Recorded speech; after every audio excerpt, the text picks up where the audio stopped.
दोस्तों, ये घोर कलयुग का समय है। इस विपरीत काल में हरि भजन ही एकमात्र जरिया है मोक्ष पाने का। जो हरि नाम लेगा, हरि उसे बचाने कलयुग में भी स्वयं प्रकट होंगे। पुराणों में भक्त और ईश्वर के अटूट प्रेम से संबंधित बहुत सी कथाओं का उल्लेख मिलता है। इसी कड़ी में आज हम लेकर आए हैं कलयुग की एक ऐसी घटना जिसने धर्म में हिंदुओं की आस्था को और प्रबल किया। एक ऐसे भक्त की कहानी जिसे देखने के बाद आपको पता चल जाएगा कि भक्त और भगवान का रिश्ता कितना अटूट होता है। तो चलिए शुरू करते हैं, लेकिन उससे पहले आप हमारे चैनल को सब्सक्राइब करें और हमारे वीडियोस को लाइक और शेयर जरूर करें। नमस्कार, स्वागत है आप सभी का वीडियो कलश यूट्यूब चैनल पर। दोस्तों, यह कथा हमारे देश के साक्षी गोपाल नामक एक मंदिर से जुड़ी हुई है। कथा के अनुसार एक बार दो ब्राह्मण वृंदावन की यात्रा पर निकले। उनमें से एक वृद्ध था और दूसरा जवान था। मार्ग लंबा और कठिन था, जिस वजह से उन दोनों यात्रियों को यात्रा के दौरान कई कष्टों का सामना करना पड़ा। उस समय आज के जैसे सुविधा उपलब्ध नहीं थी। यात्रा के दौरान युवा ब्राह्मण ने वृद्ध ब्राह्मण की खूब मदद की, जिस वजह से वृंदावन पहुंचकर उस वृद्ध ब्राह्मण ने कृतज्ञता जताते हुए कहा, हे युवक, तुमने मेरी खूब सेवा की है। मैं तुम्हारा अत्यंत कृतज्ञ हूँ। इस सेवा के बदले में तुम्हें पुरस्कार देना चाहता हूँ। पर उस पर युवा ब्राह्मण ने पुरस्कार लेने से मना कर दिया, जिसके बाद भी वृद्ध ब्राह्मण हट करने लगा। फिर उस वृद्ध ब्राह्मण ने अपने जवान पुत्री का विवाह उस ब्राह्मण युवक से करने का वचन दिया।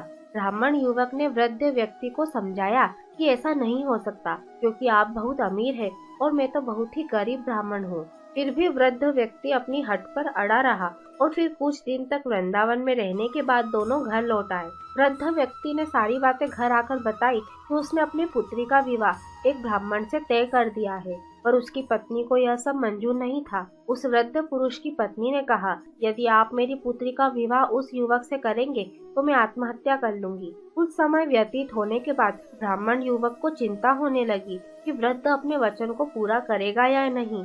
फिर ब्राह्मण युवक से रहा न गया और उसने वृद्ध ब्राह्मण के पास जाकर उसको उसका वचन याद करवाया। वह वृद्ध पुरुष मौन रहा और उसे डर था कि अगर वह अपनी पुत्री का विवाह इससे करवाता है तो उसकी पत्नी अपनी जान दे देगी, और वृद्ध पुरुष ने कोई उत्तर न दिया। तभी वृद्ध ब्राह्मण के बेटे ने उस ब्राह्मण युवक को यह कहकर घर से निकाल दिया कि तुम झूठ बोल रहे हो, तुम मेरे पिता को लूटने के लिए आए हो। तो इस बात पर ब्राह्मण युवक ने कहा कि यह सारे वचन तुम्हारे पिताजी ने शिव विग्रह के सामने दिए थे। तब वृद्ध व्यक्ति का ज्येष्ठ पुत्र, जो भगवान को नहीं मानता था, युवक को कहने लगा, अगर तुम कहते हो कि भगवान इस बात के साक्षी है तो यही सही। यदि भगवान प्रकट होकर यह साक्षी दे कि मेरे पिता ने वचन दिया है तो तुम मेरी बहन के साथ विवाह कर सकते हो। तब युवक ने कहा, हाँ, मैं भगवान श्री कृष्ण से कहूँगा कि वे साक्षी के रूप में आए।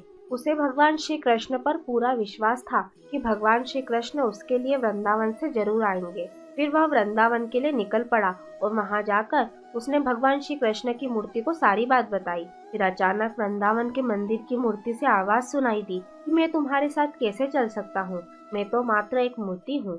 तब उस युवक ने कहा कि अगर मूर्ति बात कर सकती है तो साथ भी चल सकती है। तब भगवान श्री कृष्ण ने युवक के समक्ष एक शर्त रख दी कि तुम मुझे किसी भी दिशा में ले जाना, मगर तुम पीछे पलटकर नहीं देखोगे। तुम सिर्फ मेरे नूपुरों की ध्वनि से यह जान सकोगे कि मैं तुम्हारे पीछे आ रहा हूँ। युवक ने उनकी बात मान ली और वह वृंदावन से चल पड़े। जिस नगर में जाना था, वहाँ पहुँचने के बाद युवक को नूपुरों की ध्वनि आना बंद हो गई। युवक ने धैर्य न धारण कर पीछे मुड़कर देख लिया।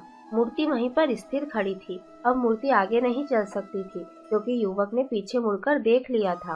वह युवक दौड़कर नगर पहुंचा और सब लोगों को इकट्ठा करके कहने लगा कि देखो, भगवान श्री कृष्ण साक्षी रूप में आए हैं। फिर भगवान कृष्ण की मूर्ति ने सबके सामने ब्राह्मण युवक की गवाही दी। उसके बाद वृद्ध ब्राह्मण की पुत्री के साथ उसका विवाह संपन्न हुआ। विवाह के बाद उस युवा ब्राह्मण ने शिव विग्रह के सम्मान में उस स्थल पर एक मंदिर बनवा दिया, और आज भी लोग इस मंदिर में साक्षी गोपाल की पूजा करते हैं। तो दोस्तों, हमारी आज की कथा आपको कैसी लगी, ये हमें कमेंट करके जरूर बताएं। और इसी के साथ हमारी ये जानकारी भी यहीं पर समाप्त होती है। हमारे इस वीडियो को अंत तक देखने के लिए धन्यवाद।